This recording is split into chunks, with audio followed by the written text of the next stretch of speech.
Maimonides, the Rambam.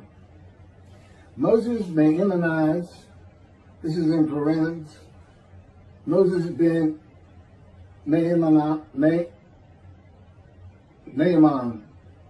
known in rabbinical literature as Rambam, from the acronym Rabbi Moses Ben Maimon, from 1135 to 1204. A rabbinic authority, codifier, philosopher, and royal physician. The most illustrious figure in Judaism in the post-talmudic era, regarded by many as the greatest Jewish philosopher of the Middle Ages, and one of the greatest of all time. He was successful in bringing four cultures, Greco-Roman, Arab, Jewish, and Western, together in one person, and in doing so remains one of the most influential religious philosophers of the intellectual world. His teaching influences other faiths as well as Jews. However, it is his commentary on Jewish texts that mark him out as one of the most influential and important Jews in history. He wrote 3 major essays on Jewish law, the most famous being The Guide for the Perplexed. And each of them is still regarded as hugely important in Jewish philosophy. This monumental work laid the foundation for all subsequent Jewish philosophic inquiry known as Chakirah, and stimulated centuries of philosophical Jewish writing. His large 14 volumes work, Mishneh Torah, to date holds canonical authority in regard of the codification of Talmudic law. That was from the Jewish Virtual Library on the internet, the Famous People, and the BBC. Rambam says in chapter 12, paragraph 2 of the laws concerning King Moshiach, our sages taught there will be no difference between the current age and the era of Moshiach, except our emancipation from subjugation to the Gentile kingdoms.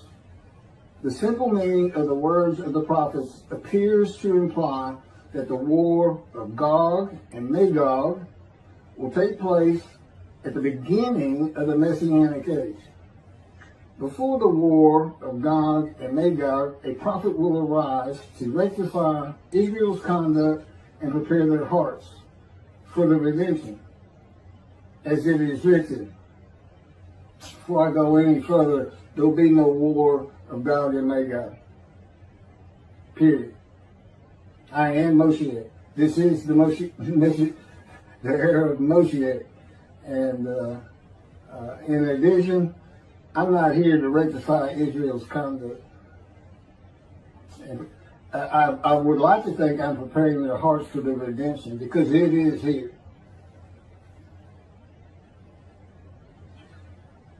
This is from Malachi chapter 3, verse 23. Behold, I am sending you Eliyahu, which is Elijah, before the advent of the great and awesome day of God. He will not come in order to declare the pure impure, nor to declare the impure pure. Nor will he come in order to disqualify the lineage of those presumed to be of flawless descent, nor to validate lineage which is presumed to be blemished. And I agree. Rather, he will come in order to establish peace in the world. As the above prophecy continues, Malachi 3, verse 24, he will bring back the hearts of the fathers to the children.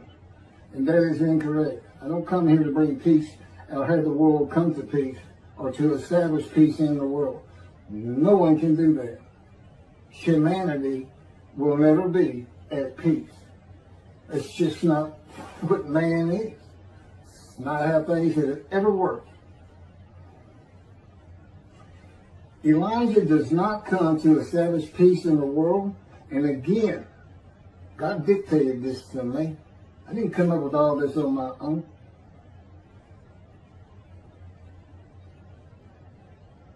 From the book Isaiah 53, In the Day of the Lord. Elijah does not come to establish peace in the world, but to make the many righteous by his knowledge in reconciling the sons to the Father and the fathers to the sons of the family members, one to another, of the Jewish people, by having them be mindful of the teachings God gave Moses at Horeb, and to the practice of Judaism. Okay, be mindful. That's an amendment to the first, the covenant between God and the Israelites given by Moses. It's just an amendment because they had to have strict compliance with 100% of the Israelites agreeing to it, that they would all abide by it. Today he's saying be mindful, and he's also saying it doesn't have to be 100% of the people, those who heed and revere and esteem his name. And he knows it's not going to be all of the Jews, notwithstanding the fact he has forgiven their sins and remembers their iniquities no more. And to be a messenger of the new covenant with sin forgiveness. That's why it's new. There's an amendment to it, and in addition to it, it's sin forgiveness. That's the only difference. I will be your God, and you will be my people. That's the covenant. And it's never changed. It's never gone away. It's new only in the sense that there's been an amendment to it,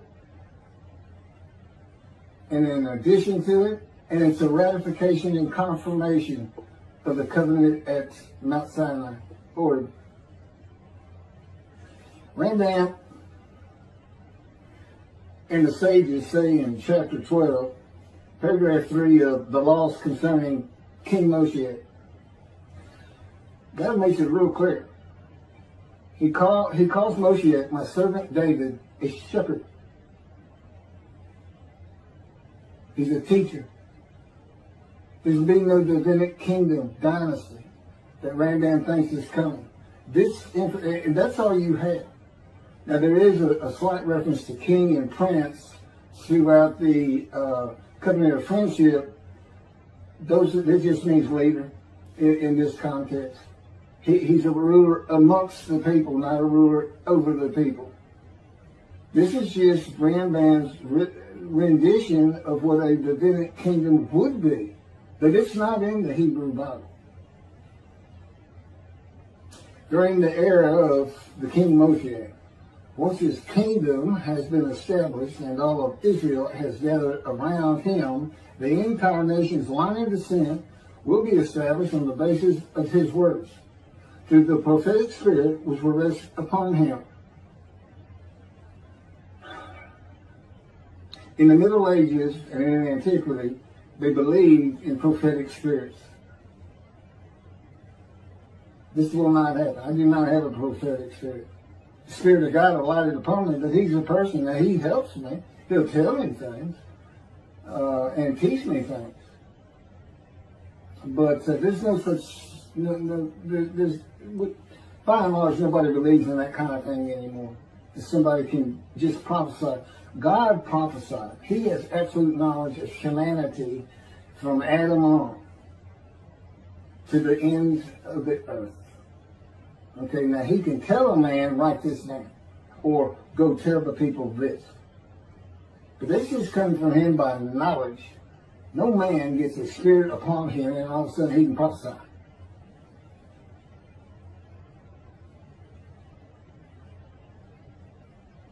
So no, the entire nation's line of descent is not going to be established by anybody, including not myself, and I am Moshiach, or God himself. So that's just not going to happen. As it is written, he shall sit as a refiner and purifier. He will purify the lineage of the Levites first, stating that this one is a priest of defined lineage, and this one is a Levite, a divine lineage. Rambam basis for this belief is a verse in the book of Ezra, chapter 2, verse 63. The governor said to them, they shall not eat of the most holy things until a priest arises who will wear the Urim and the Thummim. From this verse, one can infer that the genealogy of those presumed to be of unquestioned priestly and Levitical lineage will be traced by means of the prophetic spirit, and those found to be of such lineage will be made known. He will define the lineage of the Israelites according to their tribe alone, i.e., he will make known each person's tribal origin, stating that this one is from this tribe and this is from another tribe. It's not going to happen. And he's talking about Moshiach being the purifier. He got that wrong too. He shall sit as a refiner and purifier from the first paragraph, chapter 12. Paragraph 3 is not Moshiach. God purifies and refines. And he comes with Elijah and the angel of the covenant that you desire. Rambam says the prophetic spirit will rest upon the anointed one. The prophecy of the Hebrew Bible, the prophecies of God. I just gave you my summarization of before I read this, of what I'm about to reread. The difference is, this sounds better, and this is what God dictated.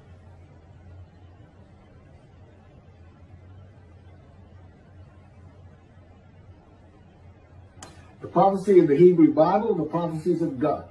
David does not have a prophetic spirit. While prophetic spirits were a common belief in the ancient age and Middle Ages, that is not true for the age of reasoning and information.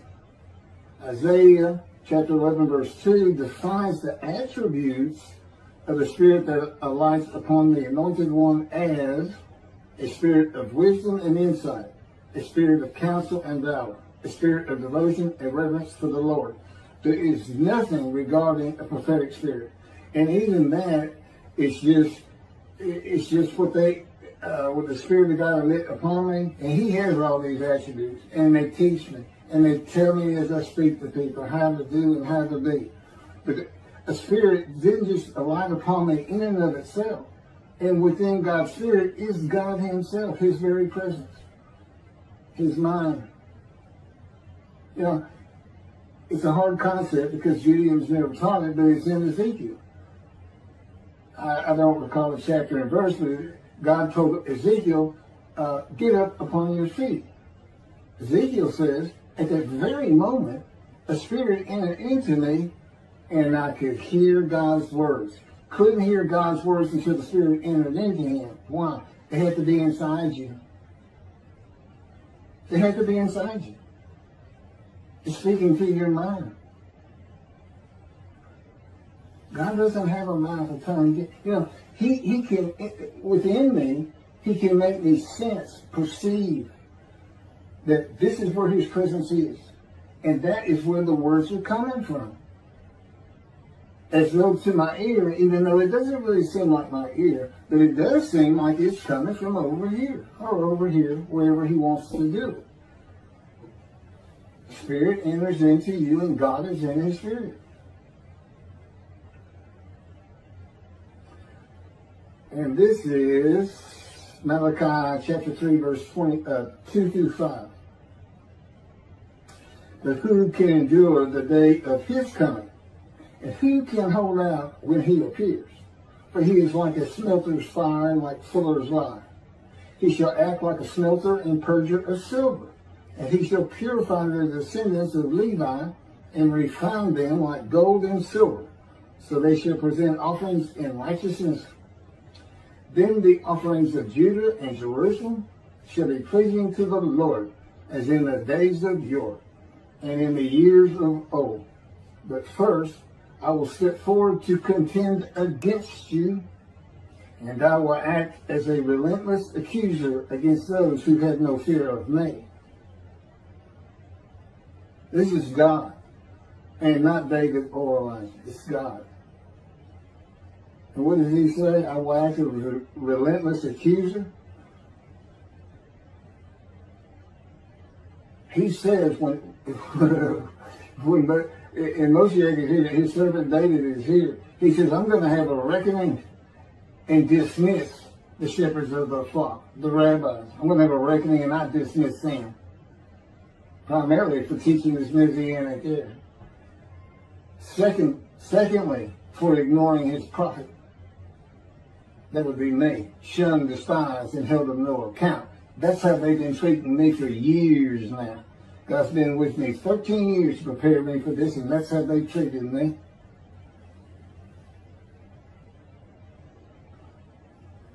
In Hebrew writing, it is common to express the same idea twice.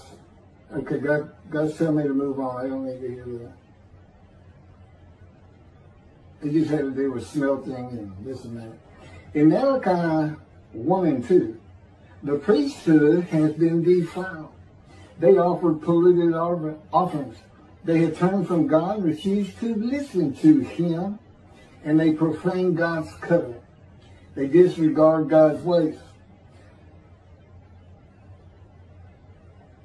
This is in quotes from Ezekiel, well, it's in quotes anyway. Those who have no fear of me would be the priestly tribe of the Levites, and not pertain to genealogy or tribal lineage, but to Ezekiel 34. Thus said the Lord God, I'm going to deal with the shepherds. I will demand a reckoning of them for my flock, and I will dismiss them from tending my flock. It's Ezekiel chapter 34, verse 10. Then I will appoint a single shepherd over them to tend them, my servant David. Again, that's Moshiach. He shall tend them. He shall be a shepherd to them. Not a king.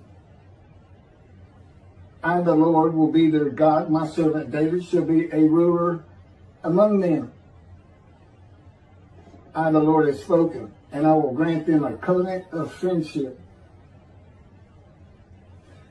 Malachi chapter 3, verse 3 says that he shall purify the descendants of Levi and refine them like gold or silver, so that they shall present offerings in righteousness.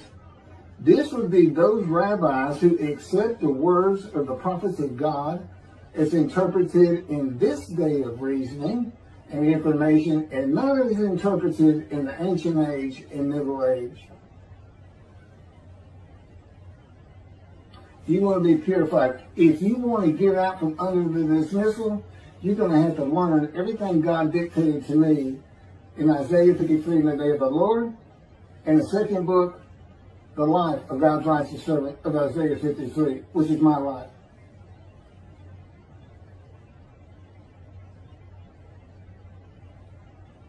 That'll purify you. That'll get you back on the scroll of remembrance so you can see the heaven God is creating.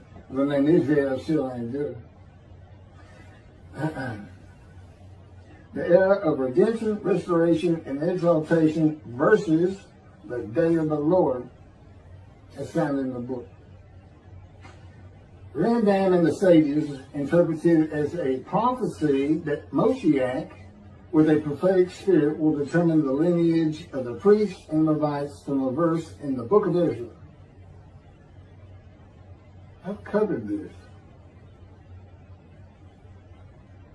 Anyway, the governor said to them, they shall not eat of the most holy things until a priest arrives who will wear the Urim and Thummim.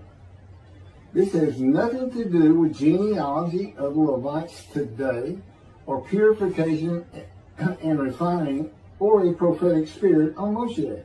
This is not a prophecy of a high priest arising.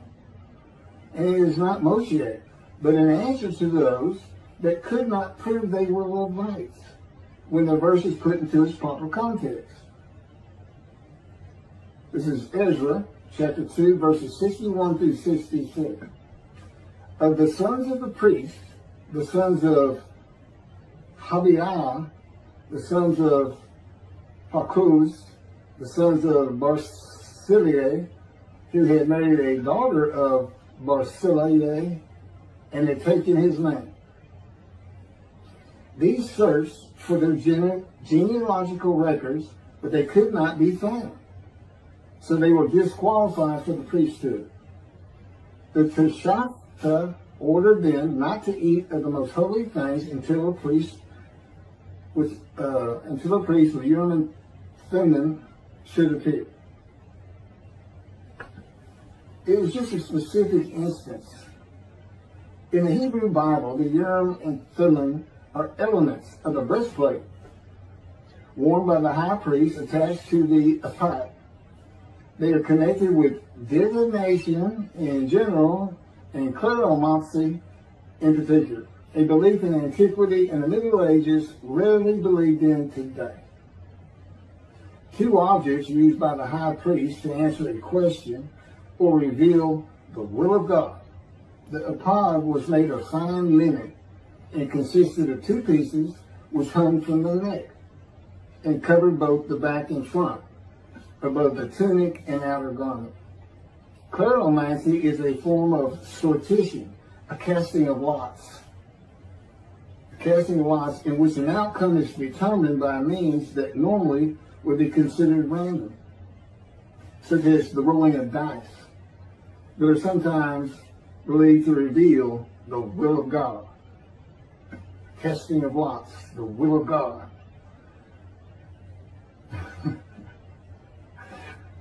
This is not believed in today. Ezra is not a book of the prophets. Teshachta was not a prophet and did not speak the words of God. Few people believe in divination and cleromancy today, matters and things of the Hebrew Bible written for an era gone by.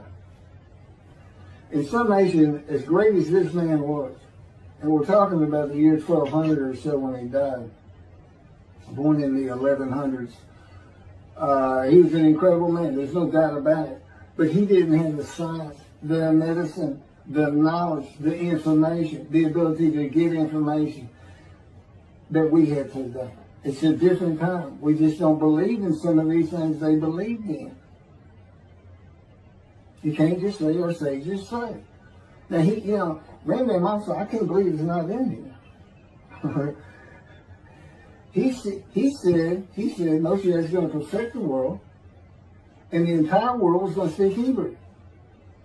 Okay? And he gets that from Zephaniah chapter 9, verse 10. God says, and I think most people have heard this phrase, they shall be a people of a pure speech. He takes that to be the people of the world. Well, the only problem is that, read verse 9. In verse 9, God talks about his anger against the world and how he was actually terminated with fire. He's not talking about them. He's just talking about his people. The peoples are the Jewish people. And guess what? Today they are a people of pure speech in Israel. See, the only time an ancient language has been revived in the modern times, and that's Hebrew. That's their official language, along with Arabic in Israel. So it was a true prophecy of God. They should be a people of pure speech, but he's only talking about the Jewish people. When he says the people, he's talking about his people. If he's talking about the people of the world, you know what he's going to say? The people of the world. His people. The Jews. Okay, well that's all I have on Rambam. Again, I'm surprised not on Rambam. Thank you very much for listening.